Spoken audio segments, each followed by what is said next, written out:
천천히 읽어보겠습니다. 시작. 왜 하필 이 사람, 왜 이 고난인가, 왜 나인가, 왜 지금인가, 부제 곡선 위에 임하신 하나님이라는 말씀의 제목으로 함께 은혜를 나누겠습니다. 오늘 설교의 중심에 흐르는 메시지는 이 한 문장으로 요약할 수 있습니다. 바로 어떤 문장이냐? 하나님의 곡선은 곧 사랑의 직선이다. 즉 하나님의 계획은 언제나 완전한 직선입니다.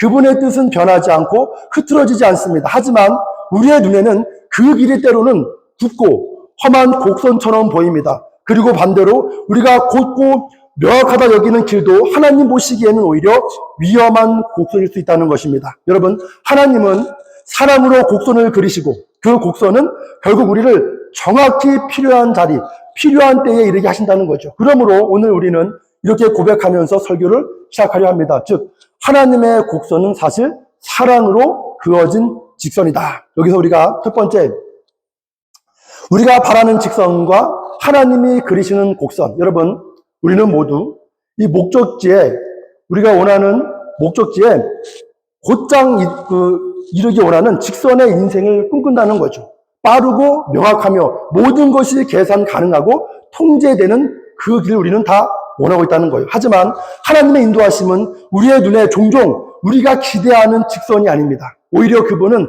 우리를 곡선의 여정으로 이끄시는 것처럼 보일 때가 있다는 거죠. 그리고 우리는 이 곡선을 우리 스스로 생각하기에 불필요한 우회로, 실패와 지연으로 여기기 쉽습니다. 지금 내가 왜 여기 있지? 이건 시간 낭비야. 인생 낭비처럼 느낄 때도 있다는 거죠. 오늘 본문의 사도 바울처럼 말입니다. 사도 바울은 분명 로마를 향해 가고 있었습니다. 그의 목적은 분명했습니다. 그것은 또한 하나님의 뜻이기도 했습니다. 누구에게나 명확한 사도 바울의 목적지는 로마에서 복음을 전하는 일이었다는 거예요. 그러나 그 사도 바울이 탄 배는 폭풍을 만나 방향을 잃고 전혀 예상치 못한 곳 멜리데 섬에 닿았습니다. 여러분, 멜리데 섬은 로마 최남단에 있는 아주 작은 섬으로 아무도 그 섬을 주목하지 않았고 심지어 경유할 이유와 목적을 이해하지 못했습니다. 그 섬은 사도 바울의 복음 전도의 여정에서 굳이 경유해야 할 곳으로 보이지 않았습니다. 성공의 경로가 아니었고 사도 바울 자신도 당혹스러웠을지도 모릅니다. 이런 상황은 단순히 사도 바울의 문제가 아니라는 거예요. 여러분, 우리도 인생길에서 예상과 전혀 다른 곳으로 밀려갈 때, 가야 할 곳과 전혀 다른 방향과 장소, 목적지와 다른 곳으로 향할 때 가장 먼저 드는 생각은 절망과 실패감입니다. 사람들은 낙담과 의문 속에서 스스로에게 말합니다. 내가 뭔가 잘못한 걸까? 왜 이렇게 돌아가야 하는 걸까? 여러분, 우리 인간의 이성은 직선을 고집하며 고통과 실패를 단순히 실패로 규정합니다. 그러나 우리는 이 본능적인 계산과 판단에서 벗어나야 한다는 거예요. 성경은 우리에게 전혀 다른 말을 하고 있습니다. 하나님께서 그 곡선을 허락하셨다는 거죠. 여러분, 이 곡선은 우연의 산물이 아니라 하나님의 섭리와 계획의 중심이며 지연이 아니라 은혜의 과정이라는 것입니다. 그 곡선 속에서 우리를 다듬으시고 가르치시며 더 깊은 뜻을 이루어 가신다는 거예요. 마치 무엇과 같은가? 화가가 그림을 그릴 때, 한 작품을 그릴 때 직선으로만 그릴 수 없습니다. 직선과 직선이 만나는 빈 공간을 곡선이 메웁니다. 그 곡선을 얼마나 잘 다루느냐에 따라 인생 그림의 완성도가 달라진다는 거예요. 여러분, 우리 인생의 성공 여부는 마주하는 매 순간순간의 곡선들을 어떻게 다루느냐에 달려있다는 거예요. 곡선을 단순히 미워하거나 실패, 절망, 한숨으로 치부하지 마십시오. 그 곡선을 그리시는 하나님의 손길을 우리는 찾아내야 한다는 것입니다. 곡선 인생 속 사건과 사고 가운데 우리는 다듬어지고 가르침을 받고 더 깊은 생각을 하게 되고 더 깊은 가치를 얻게 된다는 거예요. 여러분, 우리 인생에 곡선이 없다면 우리의 인생은 풍부하지 않고 깊지 않으며 하나님을 온전히 바라보지 못한다는 거예요. 우리의 계획은 직선을 그리지만, 우리의 생각은 직선을 고집하지만 하나님은 곡선으로 우리의 인생의 깊이와 너비를 넓히신다는 것입니다. 오늘 함께 우리가 묵상해야 할 질문이 있어요. 어떤 거냐? 오늘 본문에 빗대어서 왜 멜리데에 섬이어야 하는가? 왜 로마로 바로 가기 전에 멜리데에 머물러야 하는가? 왜 그곳에서 지연되어야 하는가? 왜 내 인생이 지금 이곳에서, 왜 이 사람들과, 왜 이 상황과 환경 속에서 내가 왜 머물러야 하는가? 우리가 이 질문을 우리 스스로에게 해 봐야 한다는 거죠. 여러분, 우리가 정말 깨달아야 할 것은 무엇이냐? 바로 이곳, 바로 그곳, 내가 서 있는 이곳, 내가 만나는 이 사람들, 이 상황, 이 문제가 하나님의 뜻을 완성하는 가장 정중앙이며 우리 인생을 점점 성공으로 이끌고 내 부족함을 준비시키는 무대임을 깨달아야 한다는 거예요.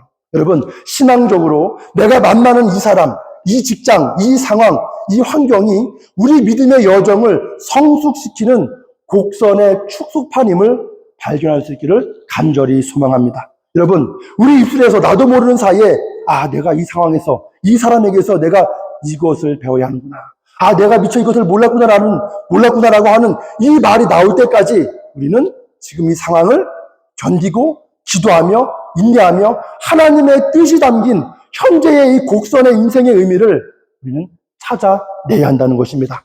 여러분, 세상의 많은 사람은 단순히 육신적인 생각으로 자신이 좋아하는 새로운 곳, 다른 환경, 다른 상황을 찾아 나섭니다. 그것도 현실적인 고통, 고난, 어려움에서 벗어나는 한 방법일 수 있지만 잘 들어보세요. 하나님의 섭리와 계획 안에서 보면 우리가 지금 이 상황과 환경에서 다듬어지지 않고 배우지 못한 채 다른 곳으로 떠난다 해도 결국 동일한 하나님께서 준비하신 동일한 형태의 배움의 무대와 다듬음의 단계를 반복 경험하게 된다는 사실을 우리는 반드시 깨달아야 한다는 것입니다. 여러분, 이것을 깨닫지 못하면 반복된 삶, 반복된 곡선을 그린다는 거예요. 그 곡선이 자연스럽고 완벽해질 때까지 우리는 계속 그리게 된다는 거예요. 우리의 눈에는 실패로 보이는 그 곡선의 길에서 하나님은 우리에게 은혜와 진리의 깊이를 허락하십니다. 그러므로 이 곡선의 길, 이 곡선의 인생을 잘 다루는 것이야말로 믿음의 진정한 성공을 좌우한다는 것입니다. 여러분, 다시 본문에서 왜 하필 멜리드 섬인가? 왜 하필 이 사람인가? 왜 하필 이 사건인가? 왜 나에게 지금 왜 하필 이 상황과 환경인가? 왜 하필 지금 이 직장인가? 이런 질문들 다시 한번 우리 삶에서 마주하는 사람, 사건, 상황, 환경, 직장 이 모든 곡선 같은 요소들을 우리는 어떻게 다루고 있습니까? 세상 사람들은 때로는 그것을 불운으로 여기며 내가 운이 없었지. 불운으로 여기며 머물러 있습니까? 아니면 하나님께서 반복적으로 허락하시는 이 곡선 속에서 믿음의 반응을 훈련하고 계십니까? 계속해서 같은 곡선만 반복하게 될지 아니면 그 곡선을 통해 하나님의 뜻을 분별하고 새로운 차원으로 나아갈지는 전적으로 우리의 믿음의 선택에 달려 있다는 것입니다. 여러분, 이제 하나님께서 곡선으로 인도하시는 이유 첫 번째, 모든 섬은 우연이 아니라 예정된 무대입니다. 우리는 종종 인생에서 길을 잃었다고 느낄 때가 있습니다. 계획이 꼬였다고 느끼고 뭔가 잘못된 방향으로 가고 있다고 판단할 때가 있습니다. 예상하지 못한 경로 변경, 무의미해 보이는 지연, 당황스러운 상황 속에서 우리는 이렇게 말합니다. 뭐가 문제가 생긴 것 같다. 하나님이 혹시 나를 잊어버리신 것은 아닌가? 하지만 성경은 다시 말한다는 거죠. 그 길이야말로, 내가 서 있는 그 길이야말로 하나님의 계획 속 가장 정중앙일 수 있다고 말합니다. 지난주에 살펴본 것처럼 사도 바울이 만난 유라굴로라는 광풍은 사람의 눈에는 분명 재난이었고 사고처럼 보였습니다. 그러나 하나님의 눈에는 정확히 계산된 경로 수정이었다는 거예요. 멜리데 섬은 우연히 흘러간 표류지가 아니라 하나님께서 미리 예비하신 복음의 무대였다는 것입니다. 하나님은 때로 우리가 보기에도 타당하고 자연스럽고 당연하게 여겨지는 길로 인도하기도 하시지만 때로는 인간의 이성으로는 도저히 납득할 수 없는 길, 아주 불편한 상황과 낯선 환경, 이해되지 않은 장소로 이끄실 때가 있다는 것입니다. 사도행전 27장과 28장에서 설명하는 것처럼 사실 로마는 누구나 인정할 만한 사도 바울의 목적지입니다. 그러나 하나님은 때로 누구의 기대에도 들지 않고 주목받을 자격조차 없어 보이는 곳, 멜리데와 같은 작은 섬, 세상의 중심이 아닌 변두리 같은 인생을 선택하기도 하신다는 거예요. 모두에게 잊힌 그곳에서 들려오는 미약한 목소리, 간절한 외침, 도움을 요청하는 자들의 부르짖음을 하나님은 결코 지나치지 않으신다는 것입니다. 그것을 통해 하나님은 그분의 사랑과 주권을 드러내신다는 것이에요. 이것이 바로 신학적으로 하나님의 보편적 사랑이다. 하나님의 보편적 은혜다. 하나님의 보편적인 구원이다라고 성경이 우리에게 말씀하고 있다는 거죠. 우리가 잘 알고 있는 누가복음 15장에 이 탕자의 비유가 나옵니다. 여러분 다 잘 알고 계시죠? 탕자가 돌아왔을 때 집 나가 가출했던 탕자가 그 집을 나가 가출은 아니죠. 재산 들고 나갔으니까. 이 탕자가 돌아왔을 때 아버지는 달려가 그를 껴안고 입을 맞추고 잔치를 베풉니다. 이 장면은 단순한 환영이 아닙니다. 이는 아버지의 마음, 곧 하나님 아버지의 마음이 얼마나 길 잃은 자에게 향해 있는지를 드러내는 복음의 가장 뜨거운 표현이라는 거예요. 돌아온 탕자에게도 하나님은 동일한 사랑과 관심을 갖고 계십니다. 자녀가 집을 떠났다고 해서 부모의 사랑이 집 안에만 머무르지 않듯 하나님 역시 하나님을 멀리하고 떠난 길 잃은 자녀에게 하나님은 무관심하지 않으십니다. 오히려 하나님의 마음은 더 깊은 탄식과 더 격렬한 사랑으로 그 길 잃은 영혼을 부르신다는 거예요. 그러나 중요한 것은 그러나 바로 그때 집에 있던 큰아들은 집 안에 있었지만 그 마음은 여전히 아버지의 사랑 바깥에 있었습니다. 그는 동생이 돌아온 잔치 앞에서 기뻐한 것이 아니라 얼굴을 찌푸리고 문 밖에 섭니다. 그의 성실과 충성은 진심이 아니었습니다. 그것은 일종의 거래였어요. 내가 순종했으니 나에게 보상이 있어야 한다는 식의 계산된 신앙이었다는 것이죠. 이 그의 분노는 단순히 가족 간의 질투가 아닙니다. 그것은 하나님을 오해한 데서 비롯된 신앙의 왜곡된 초상입니다. 그는 이렇게 말하고 있는 셈입니다. 하나님은 잘했을 때만 사랑하시고 잘못한 자에게는 벌하셔야 마땅하다. 하지만 하나님은 우리가 만드는 이러한 일종의 계약서에 서명하지 않으십니다. 하나님은 사랑을 내 공로가 아닌 관계의 언어로 이야기하신다는 거예요. 다시 말씀드리면 여기서 이 문제는 무엇이냐면 둘째 아들이 돌아온 것이 아니라 큰아들이 한 번도 집을 떠나본 적이 없다는 사실입니다. 여러분, 집을 집을 떠나지 않았어도 아버지와 마음이 멀어질 수 있으며 집 안에 있어도 아버지의 마음을 이해하지 못할 수 있습니다. 큰아들은 집에 있었지만 여전히 종의 사고방식으로 아버지를 대하고 있었던 것입니다. 이 비유는 단순히 잘못된 아들이 돌아와 용서받는 이야기, 즉 도덕적 회복의 이야기가 아닙니다. 이것은 하나님의 사랑이, 잘 들어보세요. 하나님의 사랑이 얼마나 불합리하게 너그럽고 하나님의 사랑이 얼마나 불합리하게 너그럽고 인간의 시기심이 얼마나 논리적으로 보이면서도 영적으로는 왜곡되어 있는지를 드러내는 이야기라는 거예요. 여러분, 우리가 하나님을 공정한 재판관으로 생각할 때 그분은 반드시 누구의 편이 되어야만 하는 존재가 됩니다. 그러나 하나님은 편을 드는 분이 아니라 모든 탕자와 모든 형을 함께 초대하는 아버지라는 거예요.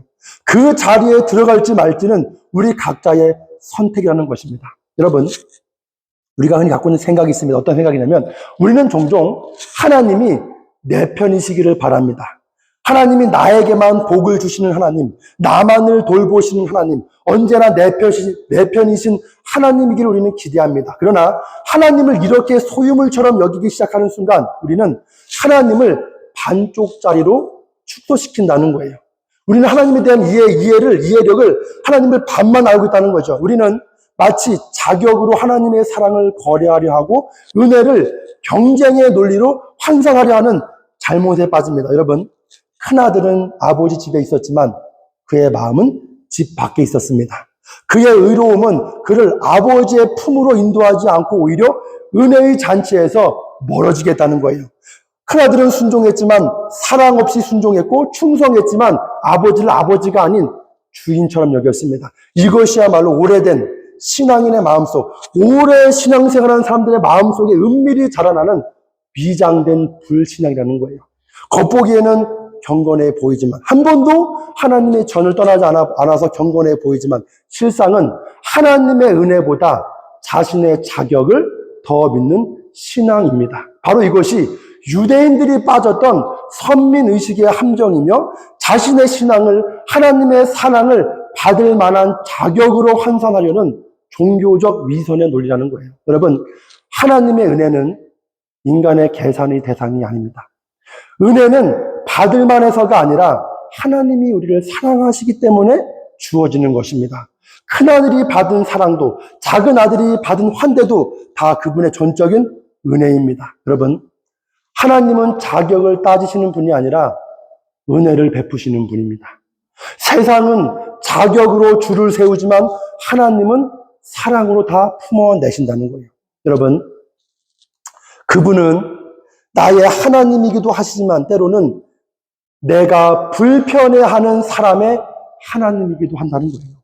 우리는 자주 하나님을 손안에 쥐고 싶어 합니다. 마치 아이가 모래로 성을 지어놓고 바다를 그 안에 가두려고 하는 것처럼 말입니다. 그러나 바다는 결코 그 안에 담기지 않습니다. 여러분, 신앙이란, 참 믿음이란 바다를 내 성 안으로 끌어들이는 것이 아니라 내가 그 광활한 바다에 뛰어드는 것입니다. 하나님의 마음은 성이 아니라 바다이고 계획이 아니라 생명이라는 거예요. 우리가 하나님의 품으로 끌려 들어가는 그때 우리는 자유를 그때 배운다는 거예요. 더 이상 하나님을 내 편으로 만들기 위해 애쓰지 않습니다. 대신 내가 하나님의 편이 되기 위해 기꺼이 나를 포기하게 된다는 거예요. 그리하여 그곳에서 우리는 형제됨을 배우고 오래된 경쟁심, 시기심, 적대감 속에서 잃어버렸던 참 기쁨과 따뜻함을 되찾게 된다는 것입니다. 여러분, 하나님 그분은 나의 하나님이시며 동시에 저 사람의 하나님이십니다.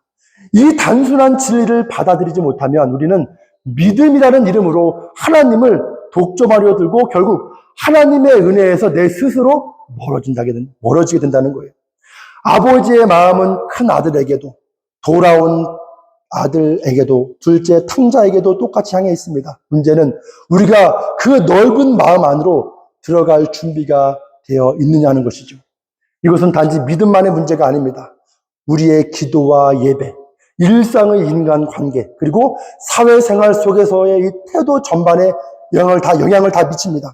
여러분, 성숙한 믿음이란 단지 세상에서 피난처를 찾는 도피처가 아니라 세상의 아픔과 불안전함을 껴안고 살아갈 수 있는 능력이라는 거예요.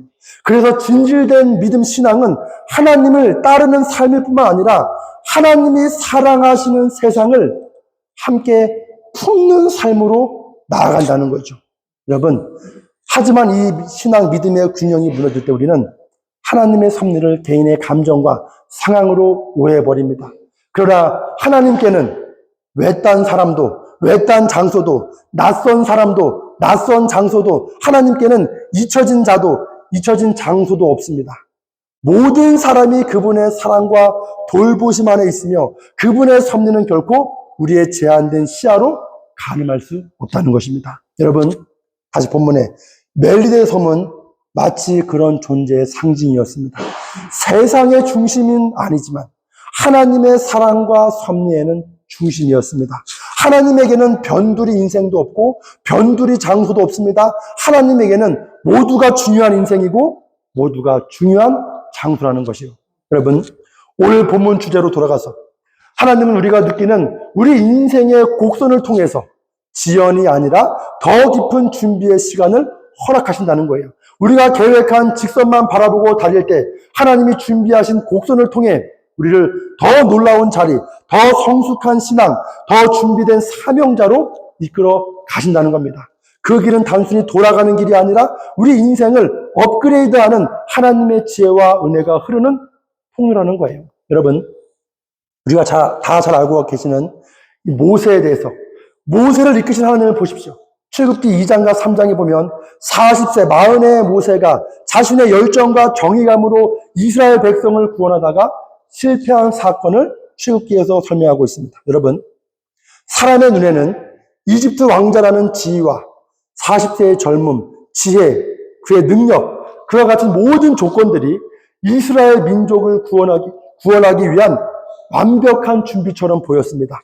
40세의 모세는 세상의 기준으로 볼 때 모든 것이 잘 갖춰진 사람이었습니다. 힘과 열정, 정의감이 넘쳤고 어쩌면 모세 스스로도 이제는 내가 나설 때가 됐다라고 하는 믿음이 생겼을 것입니다. 그러나 그가 맞닥뜨린 현실은 완벽해 보였던 준비 속에서도 결국 실패였습니다. 모래 속에 숨겨진 시신과 함께 그의 혈기, 그의 자격, 그리고 명분도 함께 다 사라지고 말았다는 거예요. 여러분, 우리가 반드시 알고 붙들어야 할 진리가 있습니다. 뭐냐? 인간이 스스로 힘을 내려놓을 때 비로소 하나님께서 일하신다는 거예요. 인간이 힘을 내려놓을 때 하나님께서 일하신다는 거예요. 여기서 우리가 오해하지 말 것은 그렇다고 해서 무능해지거나 포기하라는 뜻이 결코 아닙니다. 우리는 최선을 다해 준비하고 노력해야 합니다. 다만 그 노력과 준비가 전부가 아님을 인정해야 합니다. 결국 진짜 변화와 역사는 하나님께서 손을 내미실 때 시작이 된다는 거예요. 우리의 힘은 단지 길을 닦는 일일 뿐, 그 길을 완성하고 목적지까지 인도하시는 이는 오직 하나님 한 분이라는 거죠. 하나님은 모세가 이집트 궁전에서 자라기 시작하기 훨씬 전부터 하나님은 그의 인생을 주관하고 계셨습니다. 모세가 나일강 물에 던져졌을 때 그를 건지신 분도, 이집트 공주의 손에 맡기신 분도 바로 하나님이셨습니다. 이스라엘 백성을 구원하실 분은 결코 인간의 열정이나 명분이 아니라 언제나 하나님 자신이셨습니다. 여러분, 그러므로 하나님은 40세의 유능한 모세가 아니라 40년의 광야를 지나와 40년의 그 광야를 지나서 자신의 무능을 배운 80세의 모세를 부르셨습니다. 왜일까요? 그 이유는 간단합니다. 자신의 능력이 하나님 앞에서 무의미하다는 사실을 배운 사람만이 하나님의 능력에 자신을 맡길 수 있기 때문입니다. 여러분, 자신의 능력이 하나님 앞에서 무의미하다는 사실을 배운 사람만이 하나님의 능력에 자신을 맡길 수 있다. 40세의 모세는 여전히 자신이 할 수 있다고 믿었습니다. 그러나 80세의 모세는 오직 하나님만이 하실 수 있음을 고백하는 자리까지 내려갔다는 거예요. 여러분, 우리는 흔히 이렇게 생각합니다. 능력 있고 젊고 재능 있는 사람이야말로 하나님께서 정말 사용하시기에 가장 적합하다고 믿습니다. 그러나 전능하신 하나님은 결코 인간의 유능함에 의존하지 않는다는 거예요.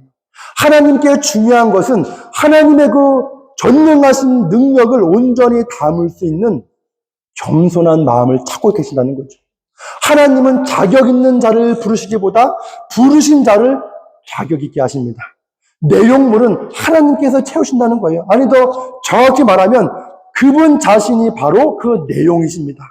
그분은 단지 그분 자신을 담을 수 있는 깨끗하고 겸손한 그릇, 낮은 그릇, 자기를 비운 그릇을 찾고 계신다는 거예요. 여러분, 꼭 기억하십시오. 하나님은 우리가 아무것도 아닐 때 가장 많은 일을 하십니다. 하나님이 찾으시는 사람은 스스로 채우려 하지 않는 자, 오히려 하나님으로 가득 차기를 갈망하는 자입니다.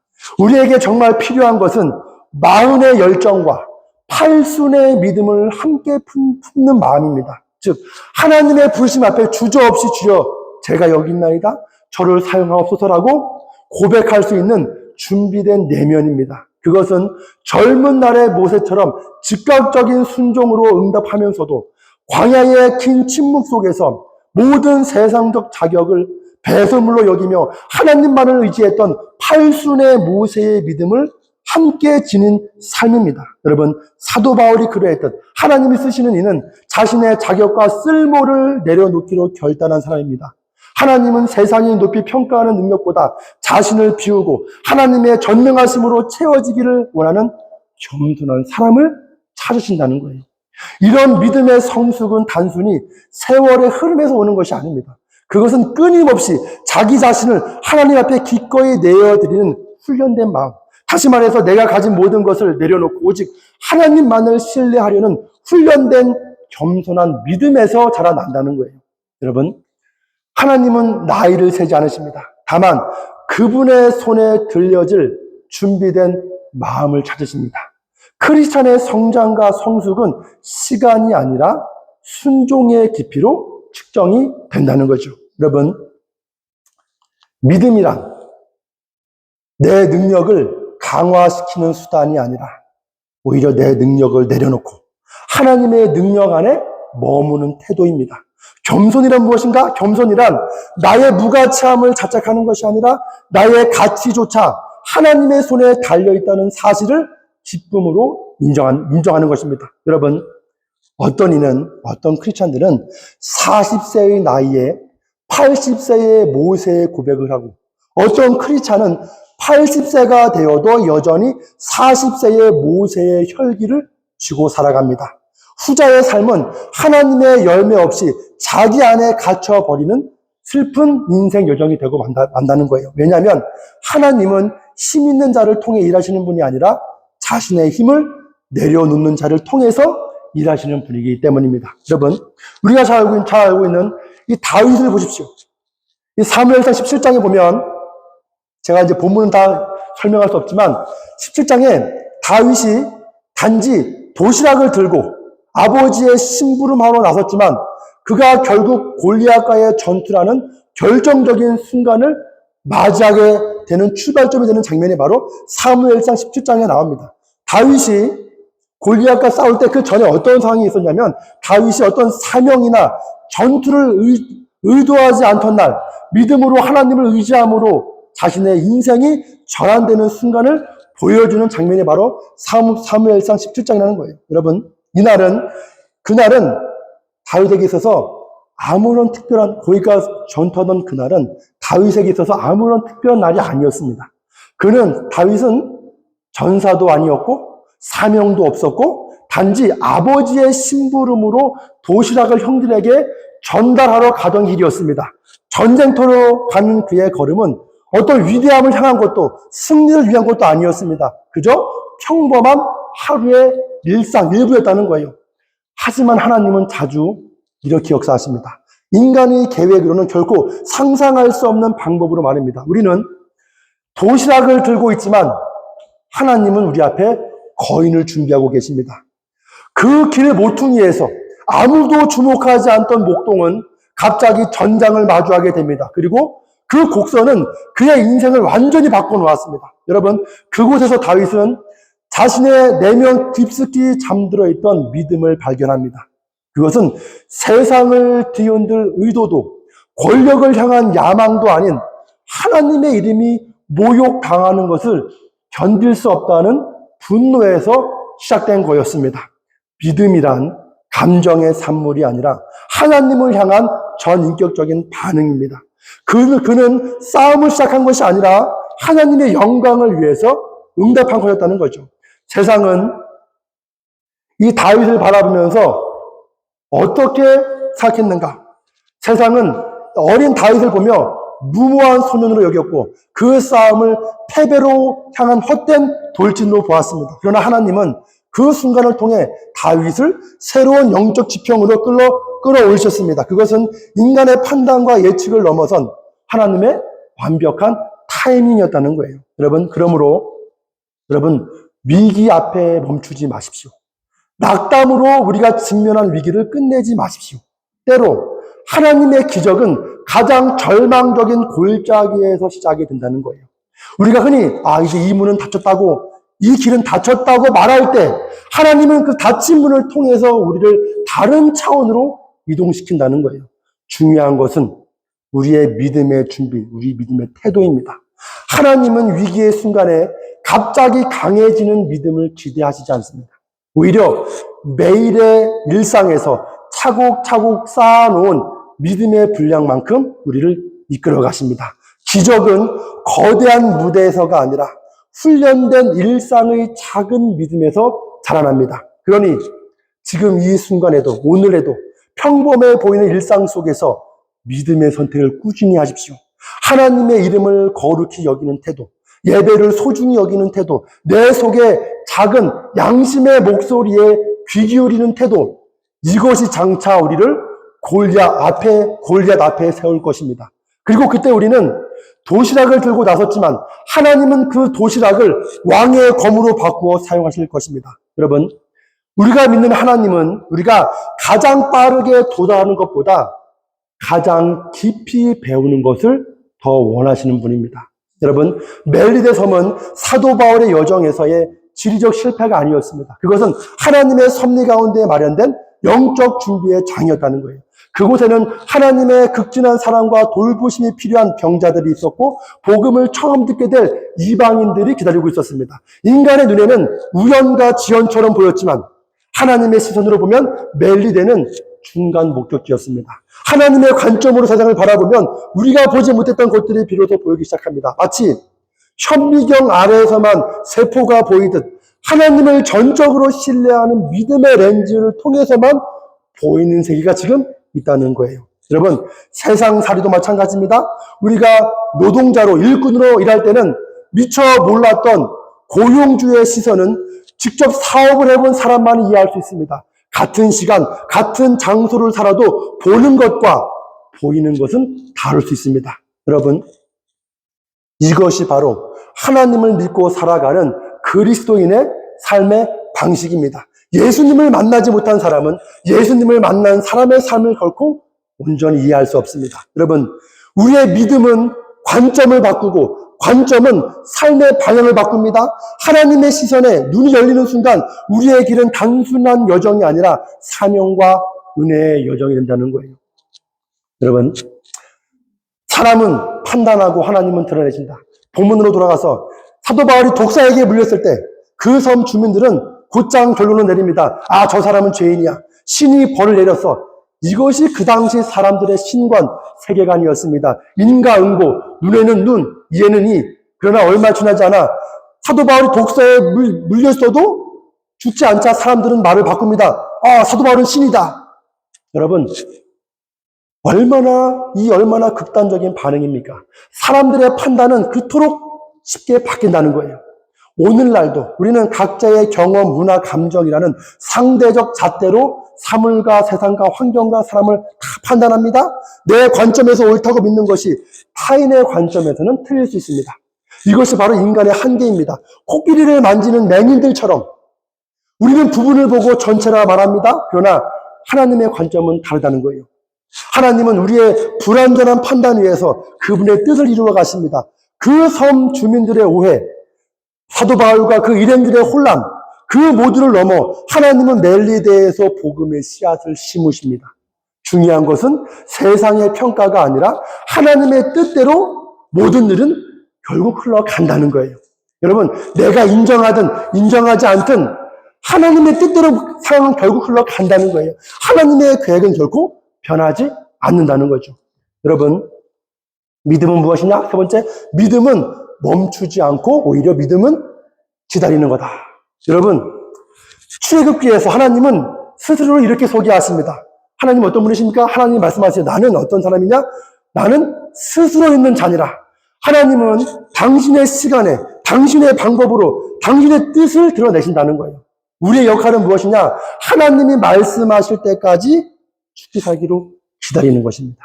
믿음은 분석이 아니라 인내이며 예측이 아니라 신뢰입니다. 여러분, 곡선의 끝자락에서 하나님을 다시 만나다. 여러분, 인생의 곡선은 결코 무의미하지 않습니다. 멜리데 섬 같은, 멜리데 섬은 단지 길 잃은 배가 떠밀려간 곳이 아닙니다. 그곳은 하나님께서 친히 이끄신 여정의 한 지점이었습니다. 지금 우리가 걷고 있는 이 구분길, 실패처럼 혹시 보일 수 있는 이 굴곡도 사실은 하나님이 준비하신 업그레이드의 무대임을 믿으시길 바랍니다. 여러분, 업그레이드의 무대.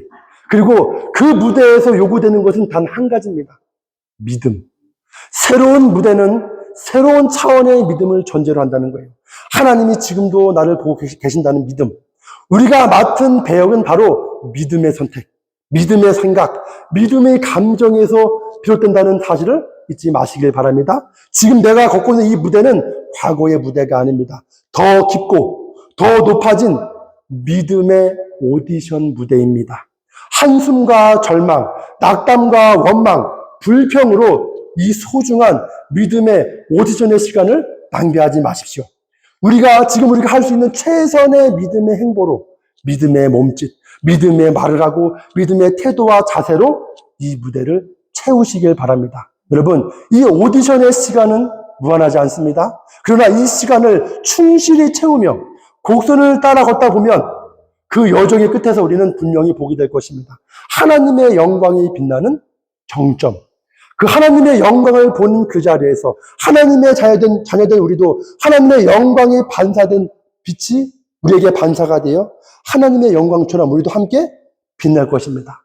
여러분, 곡선은 단지 바울의 여정이 아니라 그들을 향한 하나님의 응답이다. 잘 들어보세요. 하나님은 한 사람을 다듬기 위해 수천 년을 투자하시고 다듬어진 한 사람을 통해 수천을 회복시킨다. 멜리데 섬은 바울 한 사람만을 위한 시련의 무대가 아니었습니다. 그것은 그 땅의 사람들을 향한 하나님의 배려이자 사랑의 응답이었다는 거예요. 하나님은 한 사람의 여정을 통해 또 다른 무수한 이들의 삶을 만지십니다. 사도 바울이 독사에게 물렸으나 죽지 않았을 때 그 섬의 주민들은 처음으로 하나님의 인재와 하나님의 능력을 목도했습니다. 그 사건은 단순한 생존의 기적이 아니었습니다. 그것은 그 땅의 복음의 문이 열리는 시작이었고 곧 병든 자들이 나음을 받았으며 선한 추장과 그의 백성이 하나님의 사랑을 직접 경험하는 계기가 되었다는 거예요. 하나님은 종종 한 사람의 고난을 통해 많은 이들을 회복해 가십니다. 가장 전형적인 예가 바로 예수 그리스도이십니다. 그분의 사랑과 희생으로 모든 인류가 구원을 받았습니다. 한 알의 밀알이 땅에 떨어져 죽을 때 비로소 많은 열매를 맺는 것처럼 누군가의 고난은 또 다른 누군가의 생명이 된다는 거예요. 여기서 우리는 중요한 질문을 제기해야 됩니다.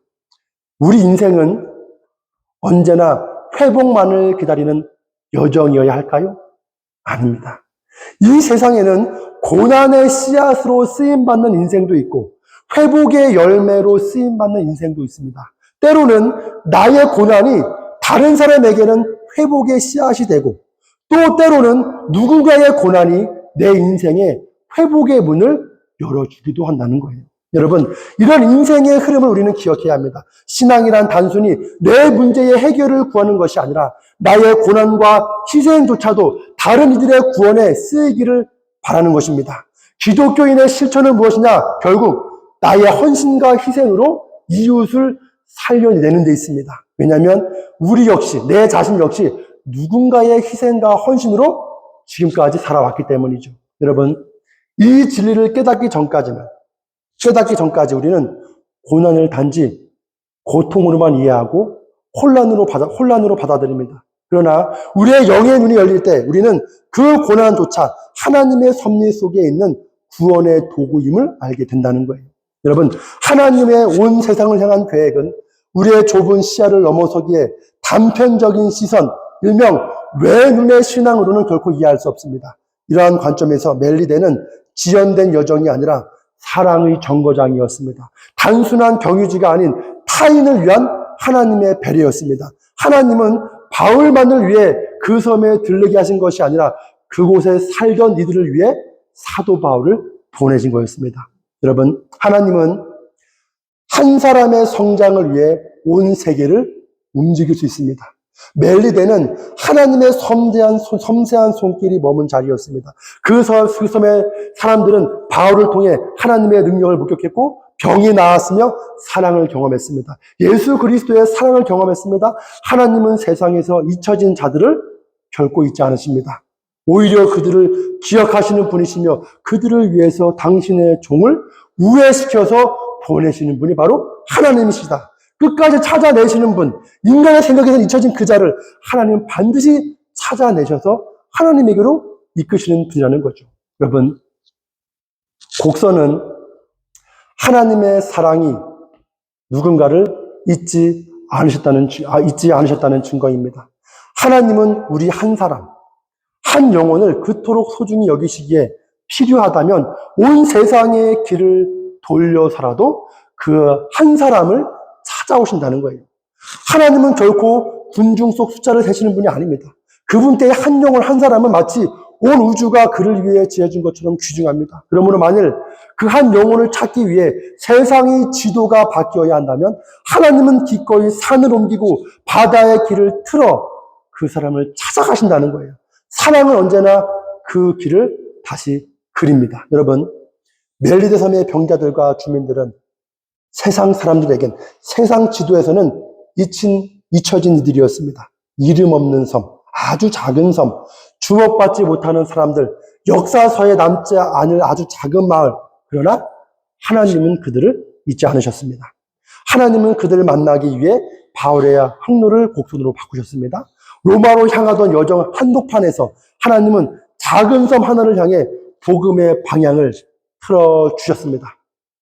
시편에 주께서는 모든 자를 선대하시며 그 지으신 모든 것에 긍휼을 베푸시나이다.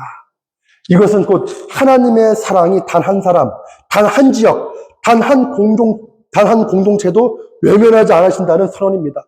세상의 논리는 강한 자, 앞서가는 자, 눈에 띄는 자를 따라 흘러가지만 하나님의 사랑은 잊혀진 자를 향해 곡선을 그리며 찾아가신다는 거예요.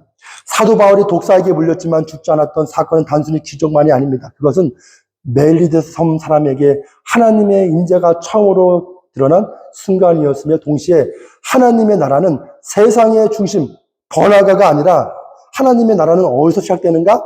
가장 고통스러운 자리에 하나님이 임재하신다는 거예요.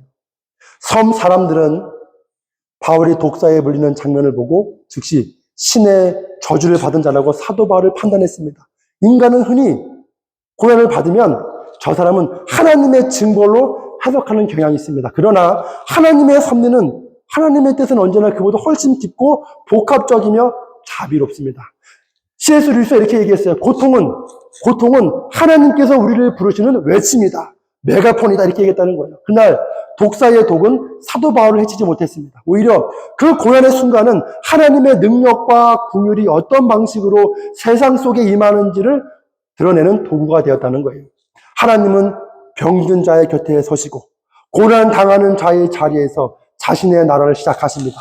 하나님의 나라는 왕궁이 아닌 병상에서, 힘 있는 자가 아닌 아파하는 자와 함께 임하십니다. 사도 바울은 바로 그 인재의 징표가 되었다는 거죠. 이것이 바로 복음이 임하는 방식이라는 거예요. 하나님의 능력은 힘과 위엄으로만 증명되지 않습니다. 고난의 자리, 독의 자리, 잊혀진 자들의 자리에서도 하나님의 사랑은 가장 분명하게 드러난다는 거예요. 여러분, 여기서 중요한 건 무엇이냐? 그 멜리데 섬에서 복음은 사도 바울의 설교가 아니라 사도 바울의 고난을 통해서 그 섬에 복음이 들어갔다는 거예요. 독사에 물림, 그 고통 자체가 복음이 들어가는 문이었다는 거예요.